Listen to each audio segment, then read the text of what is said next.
Hello, everyone. My name is Nicole Erb, and I have the pleasure of providing a recap of our very successful inaugural ACI Cartels, TCOs, and Compliance Conference in Latin America. This was a conference held in Washington, D.C. in July of 2026. We had government speakers from the DOJ, Homeland Security, OFAC, FinCEN.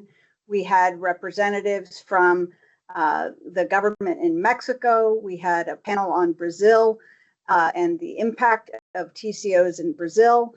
And we are focusing here on the intersection of economic sanctions and anti-corruption, money laundering in the context of cartels and transnational criminal organizations and the Trump administration's recent designation of those organizations as foreign terrorist organizations and the implications of those designations. And following the 2 days of content, we ran through a recap of sort of the key takeaways from the conference. And I want to do that again here so that everybody can take these back and into their organizations and determine how best to apply them to their own risk-based compliance processes.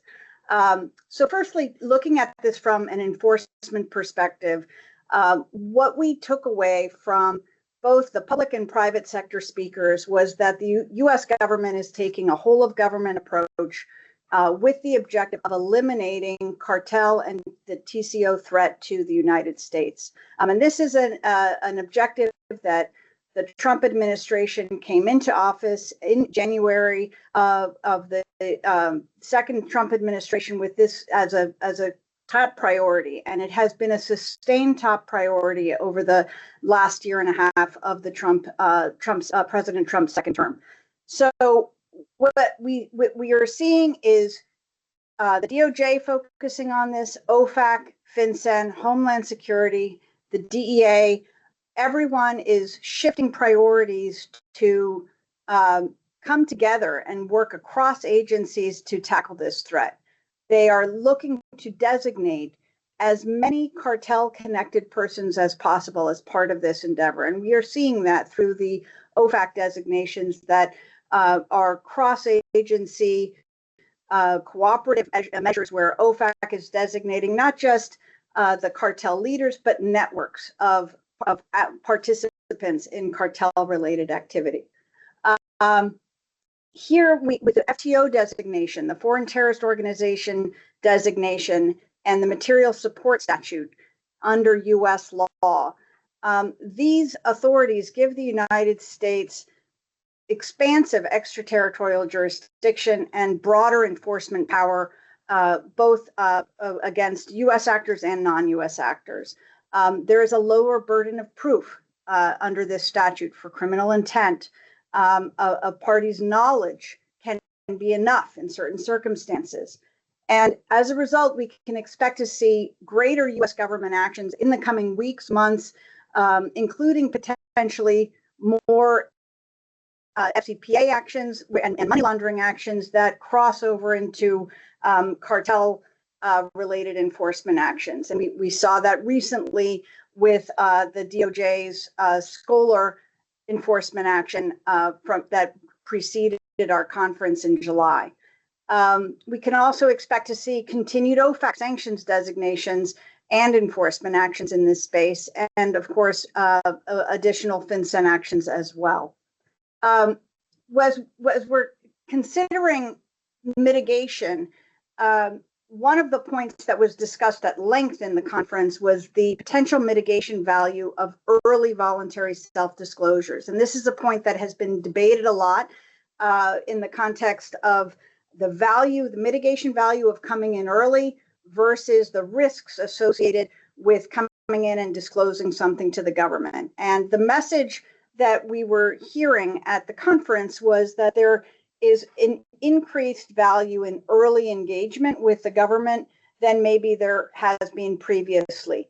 And there's a competing pressure, which is that the U.S. government across agencies has various whistleblower programs. And so there's a little bit of a race now in terms of coming in voluntarily and self-disclosing before somebody takes the opportunity to file a whistleblower report and take the benefit there. So we are seeing from the government messaging that parties should consider very carefully the increased value of coming in earlier. In addition, we spent a fair amount of time looking at the cartel and criminal organization threat, not just in the economic sector, but also in physical security context. And one of the points that was loud and clear from the government speakers is that duress is a very limited defense and it's time bound. So while the government is prepared to distinguish between what are called, safety payments versus access payments, what that line can get blurred where, safety payments are made repeatedly over time and they quickly become access payments and treated as more of a business or commercial expense with a business purpose, as opposed to a safety payment for the physical security of personnel, which will be looked at by the government in very different ways. And we've seen this in the historical enforcement actions. If you think of the Lafarge action under the material support statute, that one-time payments under exigent circumstances is going to be treated one way, whereas repeated or sustained payments to continue operations in a particular jurisdiction will be treated and viewed quite differently from an enforcement perspective. There was also discussion of when and whether to file complaints with local authorities when you're outside of the United States. So this was discussed in particular in the context of filing reports with local Mexican authorities.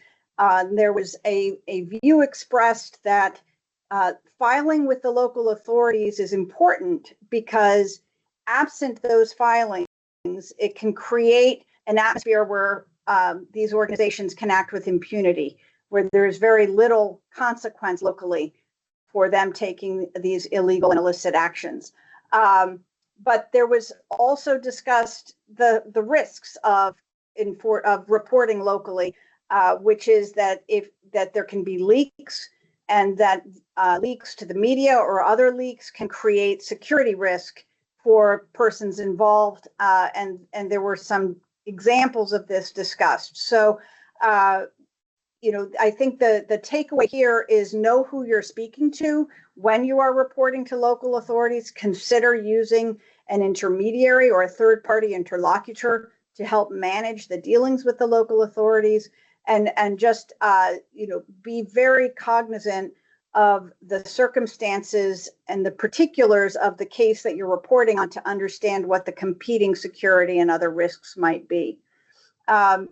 And then finally, from the U.S. government and the regulatory authorities side, I think that it can be fairly said that in the United States, but also in Mexico and other jurisdictions, that there is value to public-private partnerships. And there was discussion of different task forces and different symposia that were organized by the U.S. government for financial institutions, and that the U.S. government appreciates and recognizes that private market actors are on the front lines and that they have greater access to information that the U.S. government simply doesn't have access to. And so these types of partnerships are highly valued on the regulatory side. And I think we took away from the Mexico panel that this was also the case in Mexico, albeit with the risks I've already flagged. Shifting a little bit to compliance and compliance considerations, a key takeaway was that the goal of a compliance program in this context should be to make your organization hostile to cartel or criminal organization penetration. And one of the ways to do this that was discussed at some length is to conduct operational risk assessments up front. So looking at geographies, products, economic sectors, and to do a very careful assessment of your greatest points of risk. Clearly, this is a compliance program in this context, like all the others. It needs to be risk-based. It needs to be tailored to the risks that your organization encounters.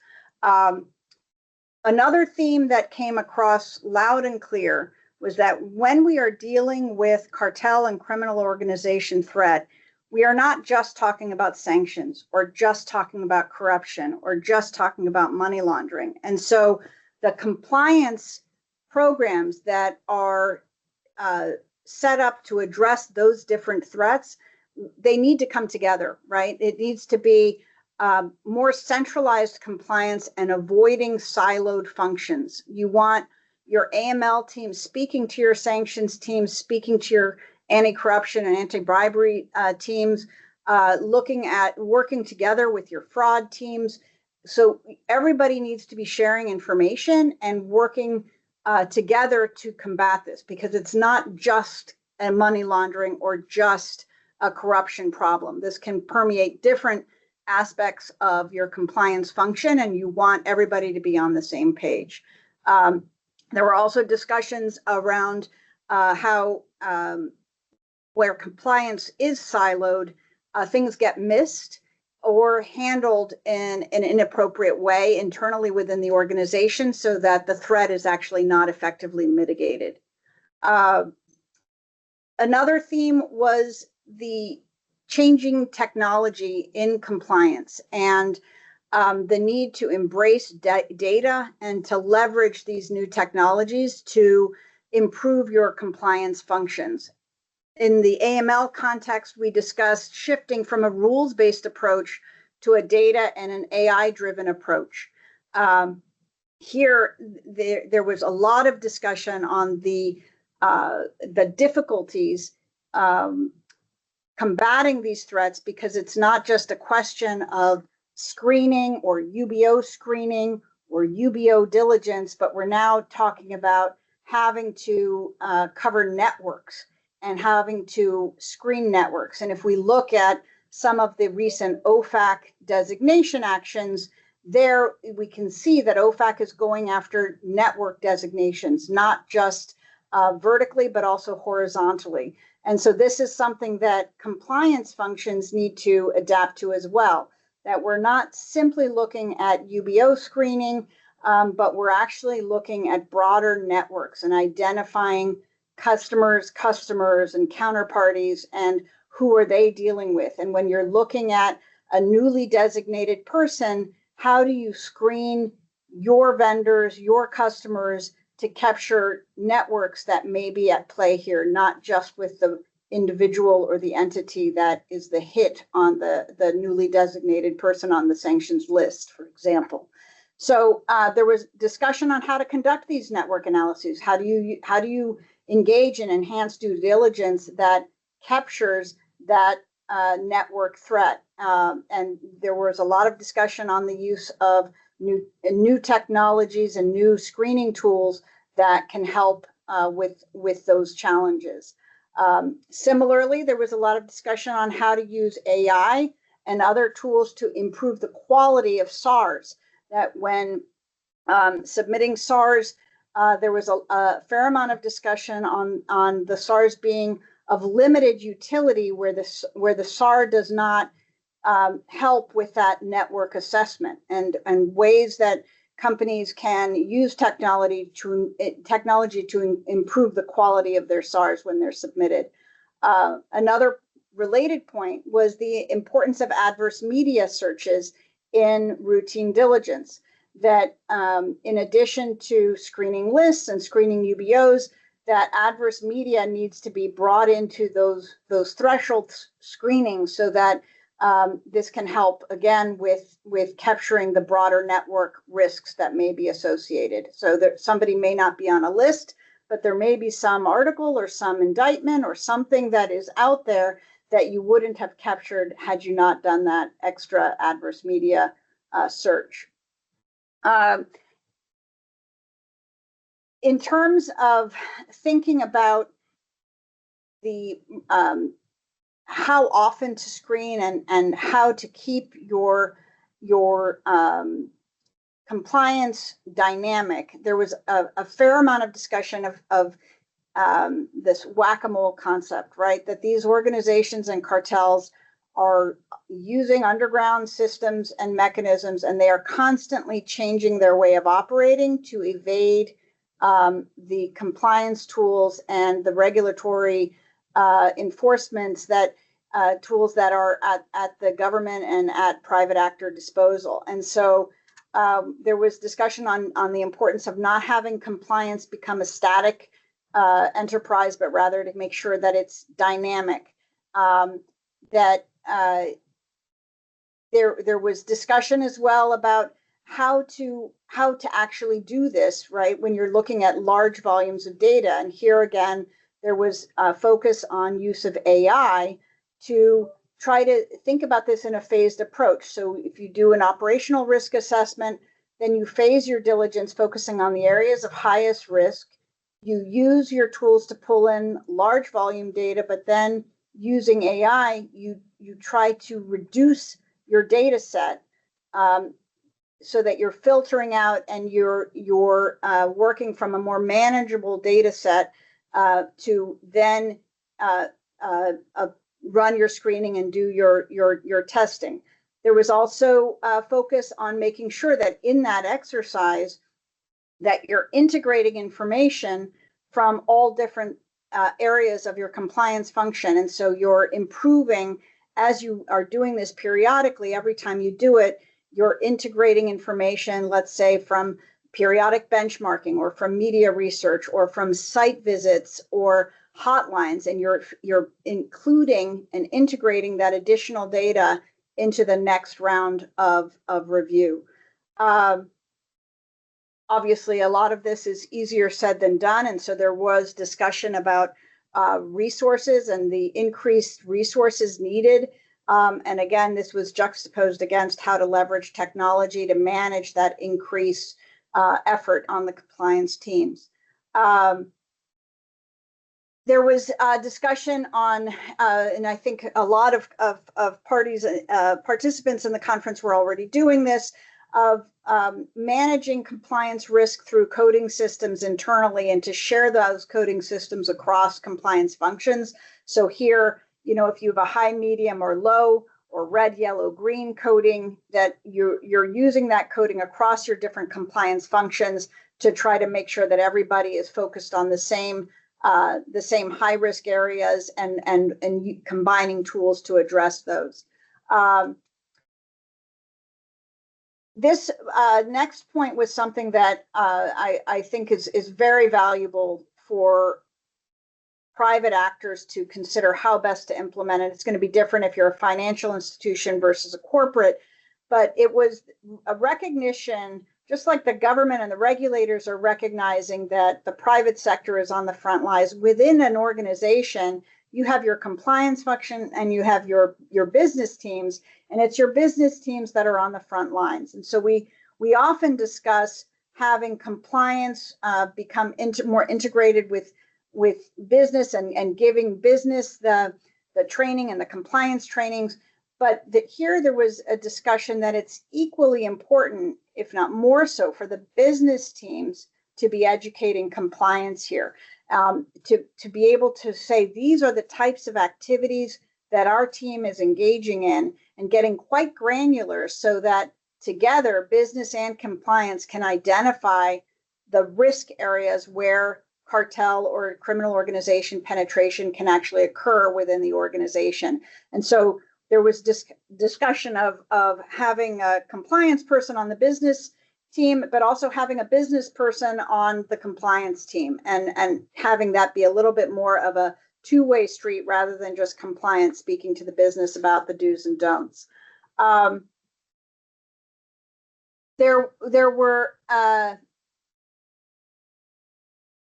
just to build on this last point, that there was a discussion about escalation processes. So within an organization, if there is a risk perceived that needs to be escalated to management, there was discussion that the escalation protocol is only as valuable as, is only effective rather, if the first person who receives the threat or the demand or the compromised information has the knowledge and ability and the tools to react appropriately within the organization. And so this again goes to the business teams educating compliance so that whatever the escalation protocol that is ultimately implemented, it's effective to the point that somebody on the ground, on the front line, will know that when they see X, they need to engage in Y activities internally to get that matter escalated properly. And if they don't have that knowledge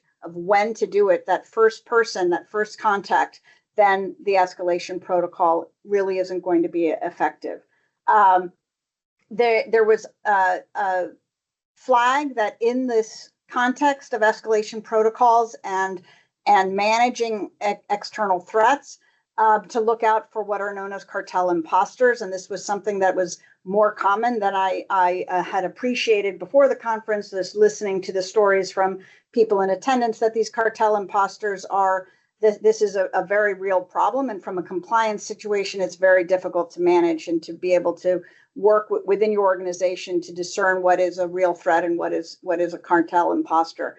And then lastly, in terms of this threat mitigation, there was a lot of discussion on the value of engaging in worst case scenario planning and to go through sort of fire drills, if you will, to make sure that your organization is prepared to address a worst case scenario and has a protocol in place and escalation procedures in place that will make that easier if and when that worst case scenario were to emerge. And this is both looking at worst case scenarios from cartel or criminal organization threats, but also scenarios where you receive regulatory inquiry or a subpoena, just making sure that you have protocols in place to deal with those. Turning to other types of compliance functions, it was discussed at length that third-party and agent risks remain paramount here. Similar to our anti-bribery and corruption compliance functions here to combat criminal organization and cartel threat, there needs to be enhanced diligence conducted around third parties and agents. And in your diligence questionnaires, there was a lot of discussion about avoiding words like corruption, extortion, bribes, cartels, and rather focusing the question on types of activities, so that the question, do you accept bribes? The answer is going to be no. Whereas if the question is framed in terms of particular types of payments that are more commercially sounding, you may get a different answer. And then there was discussion to make sure that you know that if in your enhanced diligence you receive a yes answer, that you are prepared to further investigate it and you have a system in place for making sure you get to the bottom of it. And then we also discussed, in addition to third party and agent risk, we discussed insider threats, which continue to be very great source of risk when you're talking about cartel and criminal organizations. And here, the message was make sure that you have in your compliance function from top-down messaging a speak-up culture, and that you also have a culture where you're not overreacting to every type of red flag, but rather taking alerts seriously and bottoming them out. So it's a speak up culture without being overreactive, and finding ways to, there's going to be a lot of noise, right, in these types of reports and alerts, and finding ways, whether it's through technologies or through other compliance programs or protocols, to be able to reduce the noise, to be able to focus on the real threats and take them seriously. And lastly, and this goes without saying, but it was a point that was reiterated on numerous occasions, is the importance of a complete and defensible audit trail for all of the decisions that you are taking around these new regulatory priorities coming out of the United States. So documenting remedial measures, documenting compliance decisions, and recognizing that enforcement cases in the United States, but also in other jurisdictions, they can take a long time. So if we look at the recent DOJ, the Scholar enforcement action from a couple of weeks ago, that was looking at transactional activity before 2020. And so the decisions that we're taking today to combat this threat and the protocols that we're putting in place and the audit trail that we are building in 2026 could become incredibly relevant for your organization 5, 6, 7 years from now. So we want to have all of these decisions taken today to be very defensible and well documented to put the organization in the best possible place should an enforcement action come years down the road. And lastly, and this is sort of a final takeaway, for better or for worse, from the conference was that, and this was communicated clearly from our public sector participants, but also recognized by a number of our private sector participants, is that cartels and transnational criminal organizations are now on par with Al Qaeda and ISIS in the view of the US government, both legally and as a practical matter. And from the US government's perspective, there simply is no room for doing business with these organizations. And that is the message that the regulators are communicating and that the private sector need to build into their compliance functions and their policies and procedures. It was a terrific 2 days, and I was thrilled to be able to co-chair the conference with my colleague, Matt Ellis. I look forward to the next one. Thank you all.